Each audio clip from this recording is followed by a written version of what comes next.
मैं अमुक ईश्वर की शपथ लेता हूँ, सत्यनिष्ठा से प्रतिज्ञान करता हूँ। मैं विधि द्वारा स्थापित भारत के संविधान के प्रति सच्ची श्रद्धा और निष्ठा रखूँगा। मैं भारत की प्रभुता अखंडता अक्षुण्ण रखूँगा। मैं राज के मंत्री के रूप में अपने कर्तव्यों का श्रद्धापूर्वक और शुद्ध अंतःकरण से निर्वहन करूँगा तथा मैं भय, पक्षपात, अनुराग या देश के बिना सभी प्रकार के लोगों के प्रति संविधान और विधि के अनुसार नहीं।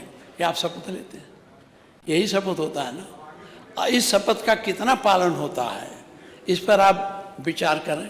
आपने संविधान में शपथ लिया और किसी का घर गिरा दे रहे हैं, किसी का कुछ कर रहे हैं, सबके समान चाहिए। अगर समभाव रखिए। आपने अपने विधायकों को 5-5 क्या और दे दिया, हम लोगों से मांगा गया एक को नहीं पाए। छोड़ो, ये कहाँ तक हम सुनाते रहे। अभी उधर से आ रहा था, इधर से भी शुरू हो गया। ये इसलिए आपको पढ़ा, संभाव रखना है।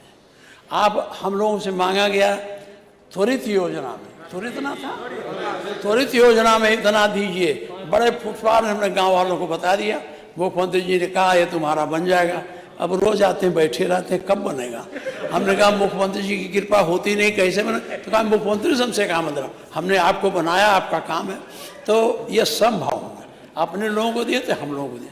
हमने लिख के दिया, एक नहीं पाया, बल्कि 2-4 लोग हमारे विपक्ष में पा भी गए, हमको नहीं मिला, नहीं मिला। तो इसमें हमारी सरकार थी तो पूरा बैठे हैं। पूछिए आपके बगल में 5-5 किलोमीटर सबको सड़क दी जाती थी, पेंटिंग के लिए दी जाती थी कि नहीं दी जाती, बोलिए। हाँ देखे अब काहे कह रहे हो भाई, यहीं बैठ के हल्ला करते थे और आते हो वहाँ। ये बड़ा मुश्किल है इस पार्लियामेंट्री फॉर्म ऑफ गवर्नमेंट में। जब यहाँ रहते हैं तो दूसरी बोली, वहाँ चले जाते हैं दूसरी बोली। लेकिन तो, अभी त्वरित विकास में नहीं पैसा मिला, तो ये क्यों नहीं 5 किलोमीटर हम लोगों दिया। तो आप अगर हम लोगों को 5 नहीं दे सकते थे, 4 किलोमीटर कुछ दे देते तो जो कहीं बहुत जगह है और हम लोगों का तो बहुत नदी नालों वाला क्षेत्र है, तो हम पुल बनाने को नहीं कहते, थोड़ा यही जोड़ देते। इसको आपको लागू करना चाहिए, ये मैं आप सुझाव दूँ। पिछली बार सुझाव दिया था तब वो सब लड़के हमारे पास आए जो संविदा पर और उस पर रखे जाते हैं और आउटसोर्सिंग वाले। हमें बड़ा बधाई दिया कि आपने मेरी बात उठाई और आपने बयान दे दिया हम कमेटी बना रहे हैं। तो आप जब अब की बार अभी भाषण में कहें उसमें कुछ हुआ, बड़ी आशा लेके वो लोग बैठे। ये बहुत ज़रूरी बात है, जो ज़रूरी बात है। तो एक बात और कहूँगा, आपके चित्रकूट में ट्रेजरी में बड़ा भ्रष्टाचार है और उसकी जांच हुई, उसकी जांच करानी चाहिए। इसी तरह से नोएडा में वो शौचालय बनाने में करीब 3 करोड़ का घोटाला हुआ है। हम आपको लिख के दे देंगे, यहाँ कहने से कोई वो नहीं है, मैं आपको दे दूँगा, उसको आप देखेंगे। ज़्यादा हो गया आपको,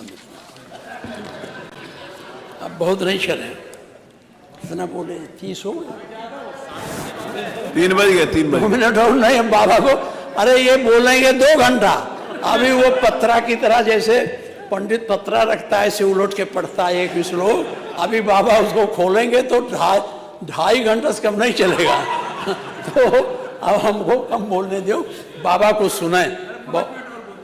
अरे हो गया जबरदस्ती, क्या 5 मिनट बोले। अब इधर बोलेंगे तो गर्मी आ जाएगी और तनाव बढ़ जाएगा, इसलिए बहुत।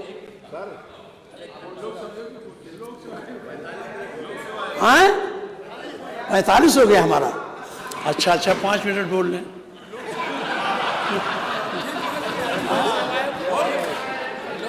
माननीय मुख्यमंत्री जी, ये आप जो मुख्य बातें थी मैंने बताई दिया, लेकिन फिर मैं आप कहना चाहता हूँ, बजट की जब तक आप समीक्षा नहीं करेंगे और अपने कंसोलिडेटेड फंड की संभावनाओं पर विचार करके नहीं बजट बनाएंगे, तब तक इस बजट का कोई मूल मतलब नहीं। अब आप भेजेंगे रुपया, जाएगा 31 मार्च के शाम को, फिर आप वापस मंगा लेंगे। अगली बार वो जाता नहीं है, काम नहीं होता। तो जितना आप स्वीकृत करते हैं काम के अगेंस्ट, वो काम उसका कास्ट ऑफ प्राइस बढ़ जाती है और अगले बार वो दूसरे वित्तीय वर्ष में ज़्यादा हो जाता है। इसलिए इस पर गंभीरता से आपको सोचना चाहिए। ये मेरा आपसे अनुरोध है।